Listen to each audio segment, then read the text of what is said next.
El presidente Juan Manuel Santos reveló hoy desde Apartadó, Antioquia, que 11 integrantes del Frente 57 de las FARC, incluyendo a su cabecilla, se desmovilizaron al considerar que no hay motivación para seguir en la subversión. El primer mandatario destacó los resultados de la ofensiva de las fuerzas militares en la lucha contra la guerrilla. Nunca antes se le había dado tan duro a las FARC, nunca antes se le había dado tan duro al ELN.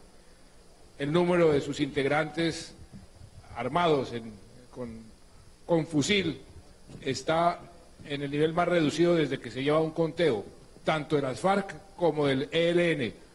Y una polémica se desató hoy a raíz de la posición de la Iglesia Católica, según la cual los notarios incurrirían en un acto contra Dios si celebran las uniones entre homosexuales. La comunidad LGTBI respondió que algunos sacerdotes tienen un doble discurso cuando se toca este tema. Fue el sacerdote Pedro Mercado, secretario adjunto de la Conferencia Episcopal, quien encendió la polémica en una entrevista en la que aseguró que los notarios que casen a parejas del mismo sexo podrían incurrir en pecado. Sería considerado un grave acto contra Dios y contra la sociedad, del que deberán rendir cuentas quienes no se adecúen a los principios morales establecidos por el Evangelio.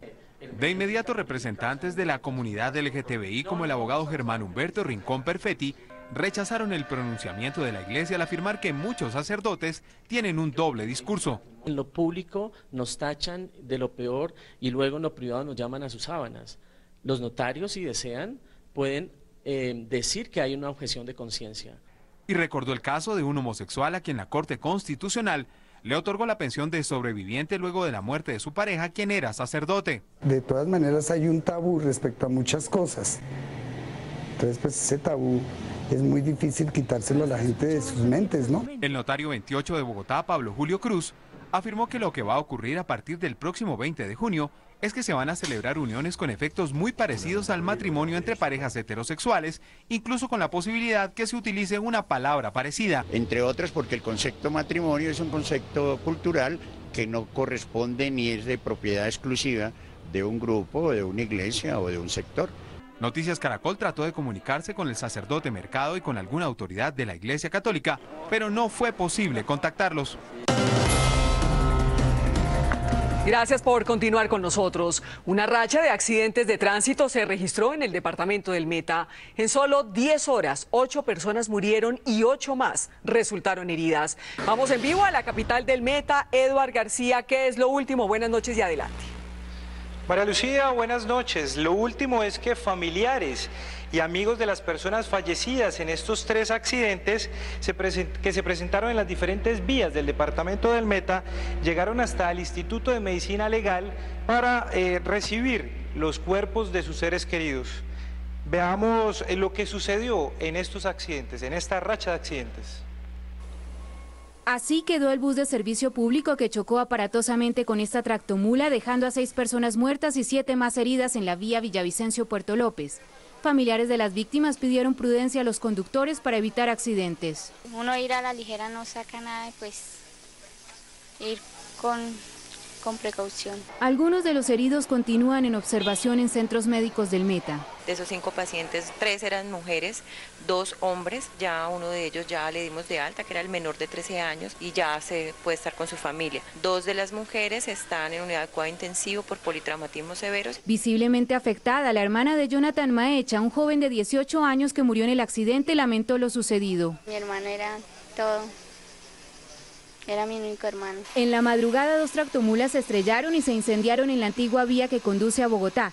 Un conductor murió y esta mañana en la carretera que conduce al municipio de Restrepo, una mujer que viajaba como acompañante de un motociclista perdió la vida al accidentarse con una camioneta.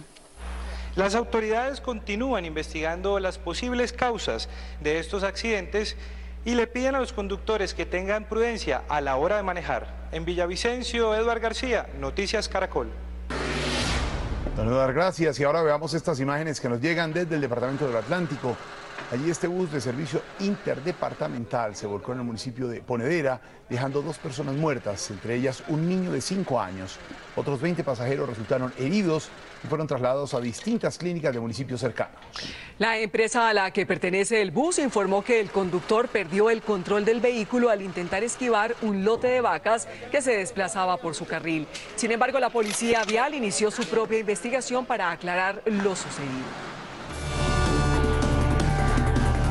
El fiscal general de la Nación, Eduardo Montealegre, reveló hoy en Cartagena que ya hay pistas para dar con los responsables del atentado al periodista de la revista Semana, Ricardo Calderón. Hoy también se conocieron nuevos detalles sobre la colocación de micrófonos en el edificio de la revista en febrero pasado. Juan Pablo Gaviria, ¿qué más se conoce? Buenas noches y adelante. María Lucía, ¿qué tal? Muy buenas noches. Los saludos de la revista Semana, donde precisamente este fin de semana en varios artículos tratarán de buscar una explicación a qué significa este atentado a la libertad de expresión en Colombia y también a la libertad de expresión de esta revista. Entre otros temas, el fiscal general Eduardo Montealegre también ha dicho que este atentado estaría relacionado con las diferentes investigaciones que viene adelantando el periodista de esta revista. Veamos el siguiente informe. Sin dar detalles para no interrumpir la investigación, el fiscal general Eduardo Montealegre dijo que ya hay pistas para saber quién ordenó atentar contra el reportero y periodista de Semana, Ricardo Calderón. Ricardo Calderón ha adelantado unas investigaciones muy importantes, muy serias, contra algunos grupos de interés en este país. Nosotros ya tenemos una hipótesis muy concreta, muy específica, de por cuál puede ser la fuente de este atentado. Expertos en balística de la Dijín inspeccionaron el carro del periodista. Hemos encontrado unos proyectiles de un arma al parecer calibre 38. Obviamente se requiere un mayor experticio en esta materia por parte de los expertos en balística. Entre tanto, la columnista María Jimena Duzán confirmó que en marzo se encontraron micrófonos ocultos en los cielos rasos de la revista. Eso es cierto, y estamos investigando qué fue lo que pasó, cómo logró suceder lo que sucedió y lo que se encontró, y si eso tiene alguna relación con el atentado que sufrió Ricardo Calderón. La policía espera entregar al presidente de la República, más tardar en una semana, un primer informe de la investigación por el atentado contra Calderón. Noticias Caracol se abstiene de mostrar imágenes del periodista por motivos de seguridad. Recordemos, hace pocos minutos hablamos con el director de esta revista, con Alejandro Santos, y nos recordó que esta es la primera vez en 30 años de historia de la revista Semana que se comete un atentado contra un periodista de este importante medio de información. Jorge Alfredo, del norte de Bogotá, Juan Pablo Gaviria en Noticias Caracol. Juan, gracias. Información en directo desde la revista Semana. Hoy precisamente se celebra el Día Mundial de la Libertad de Prensa y el panorama no es alentador ni en Colombia ni en el mundo. Aquí demostramos por qué.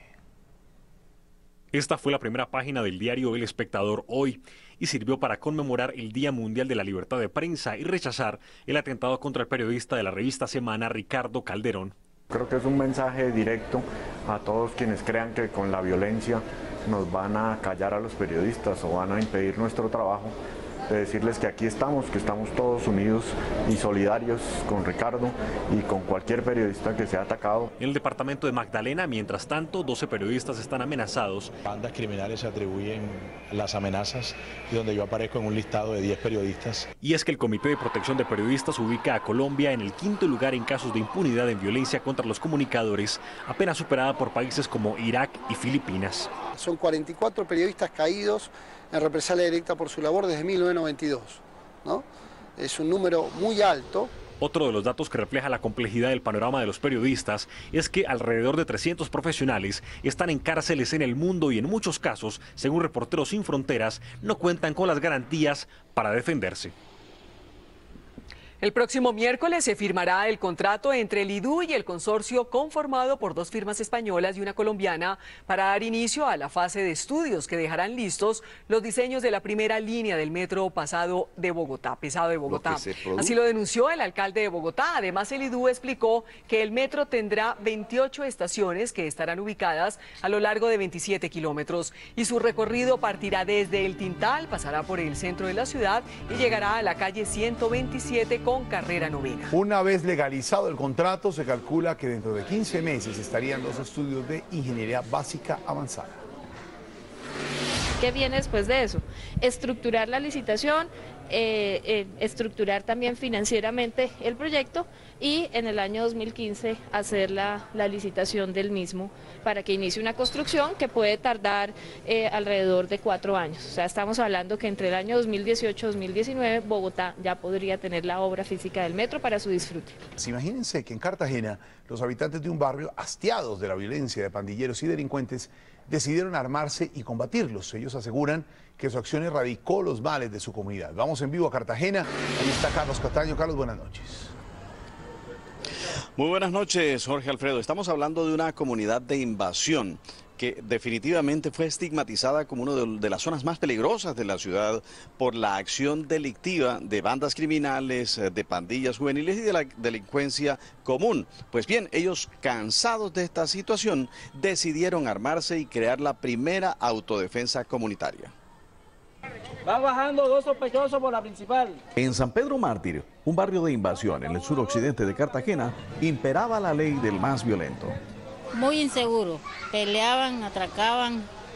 Pero eso fue hasta hace pocos días, cuando la comunidad decidió tomar las armas y defenderse de tantas agresiones. Esto lo tenía empoderado la delincuencia, ellos eran los que mandaban, ahí la comunidad entera nos apoyó y aquí estamos haciendo presencia día y noche en la seguridad de nuestro barrio. Los patrullajes de los escuadrones de autodefensa barrial disminuyeron las acciones delictivas. Desde que estamos saliendo, que toda la comunidad salimos a protestar, 0 delitos. El retorno de la seguridad reactivó el comercio, las actividades escolares y las labores cotidianas. Ahora sí subimos con confianza porque hay un plan de seguridad muy bueno. Las autoridades distritales rechazan el uso de las armas por parte de civiles, pues consideran que las garantías de seguridad corren por cuenta de la fuerza pública.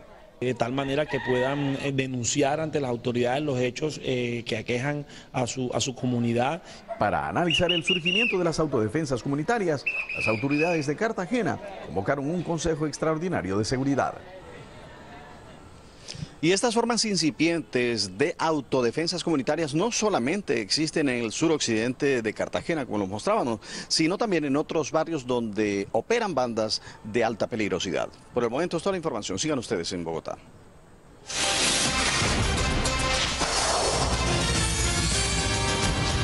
Mucha atención, Noticias Caracol ya llegó a Tarazá, en Antioquia, en donde las autoridades intentan confirmar la masacre de 7 personas.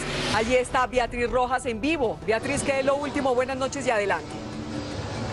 Malú, ¿qué tal? Muy buenas noches. Lo último que sabemos, logramos hablar con las autoridades y hasta el momento no se ha confirmado la noticia. Lo que nos dicen las autoridades es que tienen la presencia en este momento de un testigo, quien cuenta que se trataría de toda su familia la que fue asesinada. Se trataría de su padre, su madre y sus 5 hermanos, de 3, 4, 5, 10 y 11 años. La información hasta el momento no ha sido confirmada por las autoridades. Noticias Caracol, en compañía del ejército, sobrevoló la zona. Sin embargo, no se pudo establecer el sitio exacto donde se cometería esta masacre. Las autoridades lo que dicen es que la información hasta el momento no está confirmada y no pueden llegar en estas tan altas horas de la noche al sitio. Por eso la operación se realizará mañana, en horas de la mañana, para confirmar esta noticia. La información hasta el momento desde el municipio de Tarazá. Beatriz Rojas, Noticias Caracol. Beatriz, gracias. En vivo desde Tarazá por su información.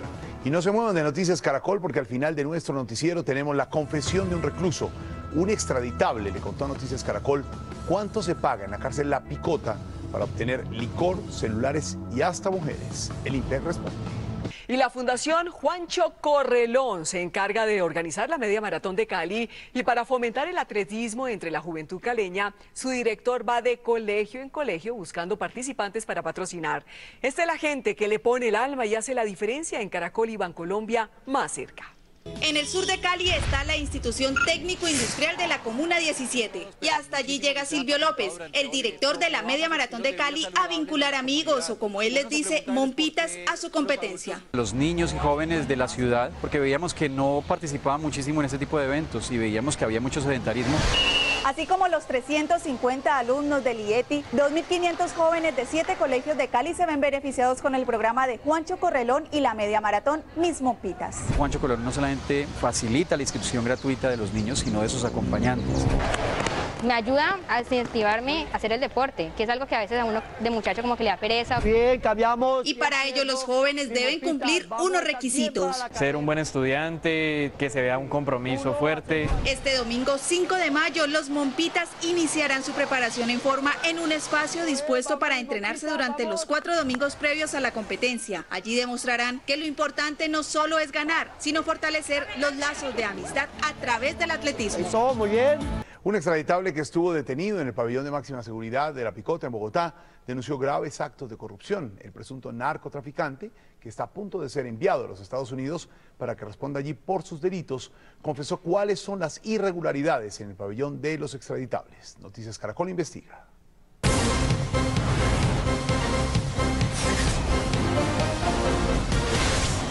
Recluido en un pabellón de máxima seguridad de la cárcel de Palo Gordo, en Girón, Santander, el extraditable dominicano Roque Félix Henao contó todo lo que hacen, según él, los narcotraficantes detenidos en el pabellón de máxima seguridad en La Picota, en Bogotá. Dimos 15 millones de pesos para que nos autorizaran la cocina. Tenían una cocina ya privada, especial. Podían entrar mujeres y pagábamos 3 millones de pesos por 4 horas. Y para demostrar su afirmación mostró algunas pruebas como esta fotografía en la que aparecen varias botellas plásticas con el whisky que logran ingresar al pabellón. O de esta otra en la que aparece en su celda rodeado de una decena de celulares. Como puede ver en una de las imágenes, yo tengo 20 y pico de teléfonos para mis diferentes funciones. Me cobraban 1 millón por cada uno, al igual que el whisky. El whisky no le entraban en carretera, los mismos guardias no le entraban, nos cobraban 1 millón de pesos por botella. Pero no solo denunció extravagancias, Roque Félix Henao fue quien grabó las peleas dentro del pabellón de alta seguridad y donde aparecen algunos guardias del IMPEC. Yo patrocinaba peleadores, al igual que mucho más. No cerraban la puerta tampoco, como dicen. Nosotros pagábamos para que no nos cerraran la puerta. En Bogotá hablamos con los dirigentes del sindicato de guardias del IMPEC, Mario Carrillo, y el dragoneante José Estupiñán, quienes reconocieron posibles actos de corrupción al interior del pabellón de los extraditables. Hemos solicitado a la Dirección General las investigaciones pertinentes porque parece escandaloso que estas situaciones se estén presentando al interior de los centros carcelarios. Nosotros consideramos que las responsabilidades disciplinarias o penales son individuales. El director del IMPEC pidió a los presos que denuncien. Los internos tienen que tener el valor civil de denunciar a quien los extorsione, a quien les cobre por traslados, a quien les cobre por entrar a un televisor. Roque Félix está a punto de ser extraditado a los Estados Unidos y afirma que su confesión, aunque tardía, puede contribuir a borrar la grave corrupción al interior de las cárceles. Julián Ríos, Noticias Caracol. Con este informe especial terminamos. Más noticias a las 11:30 de la noche. Ya viene la pista, esto es Noticias Caracol, primero en noticias.